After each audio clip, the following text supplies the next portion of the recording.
Friends, fabulous five के दूसरे part में मैं आप सभी का स्वागत करता हूं। आज फैबुलस फाइव के दूसरे पार्ट में हम बात करेंगे लीडरशिप के बारे में। लीडरशिप यानी कि नेतृत्व। जब ये शब्द लीडरशिप हमारे माइंड में आता है तो हमारे माइंड में कैसी इमेज आती है?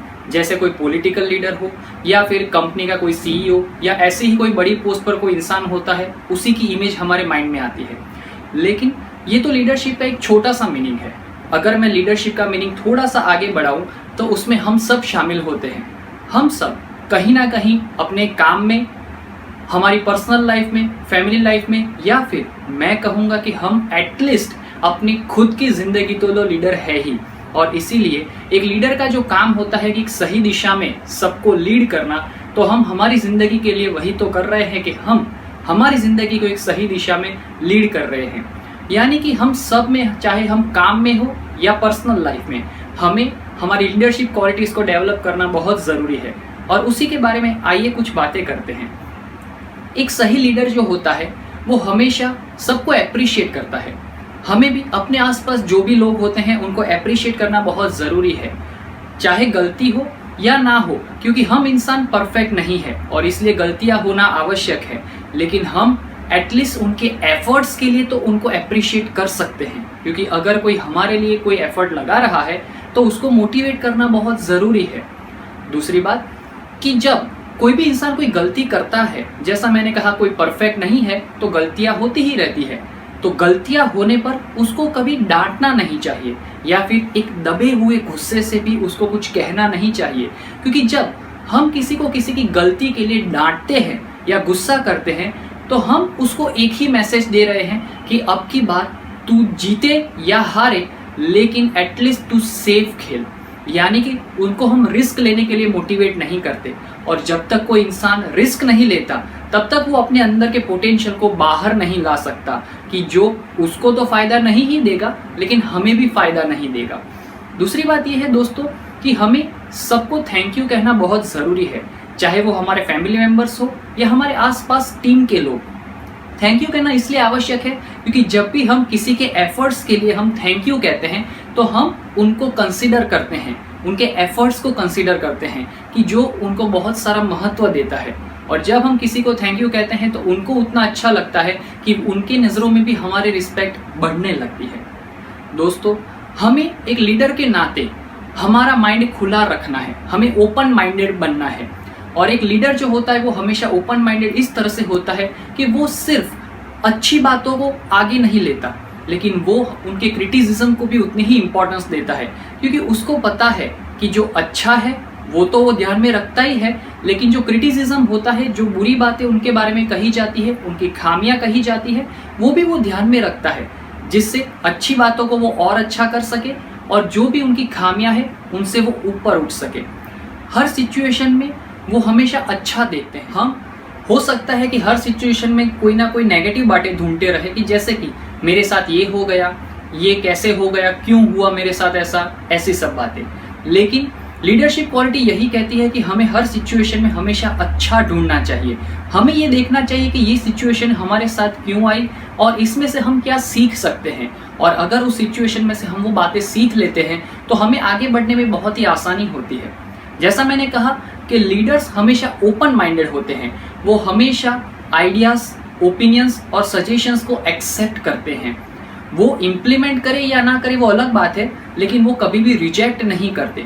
हमें भी हमारे आसपास के लोगों के आइडियाज़, सजेशंस और ओपिनियंस को हमेशा इन्वाइट करना चाहिए, क्योंकि एक कंपनी के मालिक को मालूम होता है कि कंपनी उसके अकेले से नहीं चलती। वैसे ही फैमिली का कोई भी सुपीरियर इंसान हो, लेकिन हर सिचुएशन में हर डिसीजन वो अकेला नहीं ले सकता। उनको भी कभी कभी कुछ डिसीजंस लेने में फैमिली मेंबर्स के सजेशंस की ज़रूरत रहती है। तो एक अच्छे लीडर की क्वालिटी यही कहती है कि हमें हमारे आसपास के लोगों के आइडियाज़ और सजेशंस को हमेशा एक्सेप्ट करना चाहिए और उनके साथ आगे बढ़ना चाहिए। दोस्तों, हमारे आसपास जो भी लोग हैं वो कभी ना कभी हमारे लिए काम करते हैं, तो उनको हर एफर्ट के लिए फीडबैक देना बहुत ज़रूरी है। एक लीडर की यही खासियत होती है कि वो जहाँ पर ज़रूरत है वहाँ पर वो फीडबैक देता है, ना कि वो रिजल्ट तक वेट करता है। ये जब आप कंटिन्यूस फीडबैक देते रहते हैं जहाँ पर ज़रूरत है वहाँ, तो वो काम सामने वाले के काम की क्वालिटी को बढ़ाता है, उसकी प्रोडक्टिविटी को बढ़ाता है और उसके पोटेंशियल को बाहर लाने में बहुत मदद करता है। जब हम अपनी गलतियों को मान सकते हैं और उस पर हंस सकते हैं तो सामने वाले को उसमें से बहुत मोटिवेशन मिलता है। एक लीडर की क्वालिटी यही है कि वो अपनी गलतियों को बहुत अच्छी तरह से रिप्रेजेंट कर सकता है और मान भी सकता है, लेकिन इस तरह से कि वो अपनी टीम्स को यही सिखाता है कि मैं इस गलती से क्या सीखा। इससे सामने वाले को या टीम मेंबर्स को यही इंस्पिरेशन मिलती है कि गलतियां आवश्यक है। एडवर्स सिचुएशन हमेशा आती है, लेकिन उसमें से कुछ ना कुछ लेसन्स जरूर मिलते हैं। दोस्तों, एक लीडर का फोकस हमेशा बहुत बेहतरीन होता है। एज अ लीडर सबसे पहले तो हमें ये जानना बहुत ज़रूरी है, ये डिसाइड करना बहुत ज़रूरी है कि हम चाहते क्या है, हम सही में क्या चाहते हैं। क्योंकि जब हमें पता होगा या एज अ लीडर हमारे माइंड में ये क्लैरिटी होगी कि हम क्या चाहते हैं, तो हम अपने आसपास के लोगों को भी हमारी एक्सपेक्टेशंस बहुत अच्छी तरह से समझा पाएंगे। क्योंकि हम अकेले इंसान कुछ अचीव नहीं कर सकते, जब सबका कंबाइन एफर्ट होता है तभी हम एज अ लीडर कुछ अचीव कर सकते हैं। लेकिन वो कंबाइन एफर्ट के लिए हमारी एक्सपेक्टेशंस, हम क्या चाहते हैं, वो सामने वाले को समझाना बहुत ज़रूरी है और इसके लिए हमारे माइंड की क्लैरिटी बहुत ज़रूरी है। जैसा मैंने कहा कि एक लीडर का फोकस बहुत बेहतरीन होता है। एज अ लीडर अगर हमें लीडरशिप क्वालिटी को और आगे बढ़ाना है तो हमें उन्हीं चीज़ों पर फोकस करना है कि जो हम चाहते हैं, ना कि जो हम नहीं चाहते। जो भी सिचुएशंस हमारे कंट्रोल में नहीं होती उस पर हमें फोकस करने से कोई फ़ायदा नहीं होगा। जैसे कि अलग देश में क्या हो रहा है, या फिर मेरे बॉस की ज़िंदगी में क्या हो रहा है, या फिर मेरे कलीग की ज़िंदगी में क्या हो रहा है, ऐसी कोई बातों से हमारा कोई भला नहीं होने वाला। रादर हम ऐसी ही चीज़ों पर फोकस करें जो हमारे कंट्रोल में है और जिसमें हम अपना बेहतरीन आउटपुट देकर उस सिचुएशन को बेहतर बना सकते हैं। जब एक फैमिली मेंबर अपने फैमिली को जैसे इंश्योरेंस लेकर प्रोटेक्शन देता है, वैसे ही एक लीडर का माइंड उसके लिए फैमिली है और उसके विचार उसके इंश्योरेंस। एक लीडर को पता होता है कि उसके विचार उसके लिए कितने महत्व के हैं और इसीलिए वो अपने माइंड में कोई नेगेटिव विचार ना आ जाए उसका बहुत ख्याल रखता है।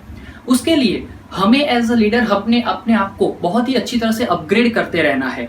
उसके लिए हम अच्छी किताबें पढ़ सकते हैं, अच्छी वीडियोस देख सकते हैं, अच्छे वर्कशॉप, सेमिनार्स और लेक्चर्स अटेंड कर सकते हैं और अपने आप को हर मोमेंट पर अपग्रेड कर सकते हैं। अपग्रेडेशन इसलिए क्योंकि इससे हम तो आगे बढ़ेंगे, लेकिन हमारे आसपास के लोगों को भी हम अच्छी तरह से लीड कर सकते हैं। आज हम अगर अपने आसपास देखें और अपने सेलफोन की ओर देखें तो हमें पता चलेगा कि टेक्नोलॉजी भी कितनी आगे बढ़ चुकी है। समय के साथ साथ बदलाव बहुत ज़रूरी है। अगर हम ऐसा मानते हैं कि सालों से जो होता चला आ रहा है वैसे ही हम करेंगे तो हम कभी आगे नहीं बढ़ सकते। एक लीडर को पता होता है कि समय के साथ साथ बदलाव लाना बहुत ज़रूरी होता है। इसके अलावा हम जब किसी को कहते रहते हैं कि तू ऐसा कर, वैसा कर, ऐसे कर, वैसे कर, और अगर हम वो फॉलो नहीं करते तो ये बहुत ज़्यादा पॉसिबिलिटी है कि वो सामने वाला भी वो फॉलो नहीं करेगा। क्योंकि हर इंसान अपने लीडर में वो क्वालिटीज़ देखना चाहता है कि जो वो कहता है, और इसीलिए हमें सबसे पहले वो बनना होगा जो हम सामने वाले में चाहते हैं। अगर पेरेंट्स खुद टीवी देखना कम कर दे तो बच्चा ऑटोमेटिक टीवी देखना कम कर देगा। अगर एक बॉस अपने मोबाइल फोन से बाहर निकलकर कुछ काम करने लगे, या फिर मैं कहूँगा कि वक्त कम बर्बाद करे, तो उसके एम्प्लॉयज भी उनको देखकर अपना टाइम वेस्ट करना कम कर देंगे। Be the change that you want to see in the world. आपको पहले रोल मॉडल बनना पड़ेगा, फिर आप किसी को कह सकते हो कि हाँ तू ऐसा कर। एक लीडर में ये सब क्वालिटी के अलावा बेसिक 2 क्वालिटीज तो जरूर होनी चाहिए। पहली है कॉन्फिडेंस। हर सिचुएशन में कॉन्फिडेंस बरकरार रखना एक लीडर के लिए बहुत बहुत बहुत जरूरी है। अच्छी सिचुएशन में तो कोई भी इंसान अपना कॉन्फिडेंस बरकरार रख सकता है, लेकिन अगर कोई एडवर्स सिचुएशन आ गई, नेगेटिव सिचुएशन आ गई, तो उस सिचुएशन में भी कॉन्फिडेंस को बरकरार रखकर आगे बढ़ना एक लीडर के लिए बहुत जरूरी है। दूसरी क्वालिटी है फियरलेसनेस, यानी कि एक लीडर को हमेशा डर को अपने आप से दूर रखना बहुत आवश्यक है। मैं ये नहीं कहता कि लीडर को कभी डर नहीं लगता, लेकिन किसी ने बहुत अच्छा कहा है, हिम्मत का मतलब ये नहीं कि डर ना होना, लेकिन हिम्मत का मतलब ये है कि डर को साथ रखकर भी आगे बढ़ते रहना। एक लीडर कभी भी डरता नहीं है, वो डर को भी अपना पावर बनाता है और आगे बढ़ता रहता है। जब एक लीडर में आत्मविश्वास होता है तभी दूसरे लोग उसमें विश्वास कर सकते हैं, और इसीलिए एज अ लीडर हमेशा वो कॉन्फिडेंस और फियरलेसनेस बरकरार रखना बहुत जरूरी है। लीडरशिप, जैसा मैंने कहा कि सिर्फ काम में काम नहीं आती, या फिर मैं कहूँगा प्रोफेशनल लाइफ में ही जरूरी है, ऐसा नहीं है। हम अपनी पर्सनल लाइफ में भी एक अच्छे लीडर बन सकते हैं, माता पिता के रूप में, एक अच्छे लीडर बन सकते हैं अपने स्टूडेंट के रोल में, एक अच्छे लीडर बन सकते हैं एक बॉस के रूप में, या फिर एक इंसान के रूप में अपनी जिंदगी के लिए भी अच्छे लीडर बन सकते हैं। लेकिन जैसा मैंने कहा, be the change that you want to see in the world, यानी कि जो भी चेंज हम दूसरों में लाना चाहते हैं, दुनिया में लाना चाहते हैं, अपने आसपास के लोगों में लाना चाहते हैं, वो पहले तो हमें बनना होगा। यहाँ पर लीडरशिप के बारे में जो भी बातें की वो इतनी बड़ी बड़ी बातें नहीं है, लेकिन वो छोटी छोटी बातें हैं कि जो हम अपनी रूटीन लाइफ में कहीं ना कहीं अप्लाई करके हमारी जिंदगी को और ज्यादा अच्छी तरह से लीड कर सकते हैं और एक बेहतरीन लीडर के रूप में हम आगे भी बढ़ सकते हैं।